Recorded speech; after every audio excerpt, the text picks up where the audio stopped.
Good day mga ante! So today's video, magpupusta ako ng 1.9 kilos na yellowfin tuna. Kahapon kasi ay naglaba ako kaya hindi ako nakapagtinda. So today, medyo sinipag ang ante ninyo. At eto na nga, napagdesisyonan kong pustahin na lang muna habang wala pang customer. At dahil nga hindi ako nakapagtinda kahapon, na-miss ko magmarites, ayan sige daldalang ante nyo habang nagpupusta. Take note nga pala, hindi ako expert sa pagpusta. Based lang yan sa observation ko sa partner ko every time magpupusta siya ng malalaking isda. Kwentuhan ko lang kayo ng konting love story namin ng partner ko. By the way, siya nagturo sa amin maglinis ng isda. Yung mga kasama kong tindero at tindera, mga kapatid ko. I mean, ate at kuya ko. Ako kasi ang bunso. Balik tayo sa kwento ko. Tabing dagat lang kasi ang bahay ng partner ko at relatives niya sa probinsya. Kaya may alam na siya sa paglilinis ng isda. Lalo pa siyang nahasa maglinis simula nung lumawas siya dito sa Cavite. At hanggang ngayon sa Imas Palengke pa din ang hanap buhay niya. At ngayon malalaking isda na ang mga hawak niya.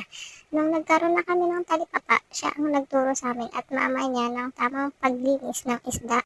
By the way, doon na din pala kami nagkakilala sa Imus Palengke at ngayong taon mag-11 years na kami magkasama.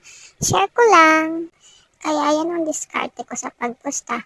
No bashing please. Halata naman siguro sa pagpusta hindi diretso, di ba? Hindi pa din natitigil kakamarites ang auntie nyo. Namiss din siguro ako ng mga suki labs namin, charing. Located nga pala ang aming talipapa sa Alapan 1A Main Road, Imus, Cavite. Nakakahasan. Ito na bang na-slice natin.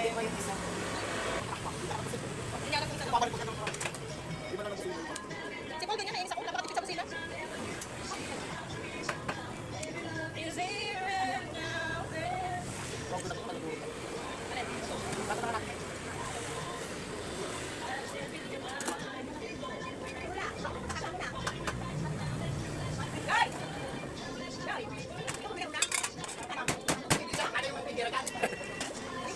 Baka magtigil ka. Mamahalang kita ng sako. Sige. Ay! Nawala ko niyan sa'yo eh. Day, ano mo yan? Ano mo siya? Itak ko yun yan. So, yun lang mga ante. Bye!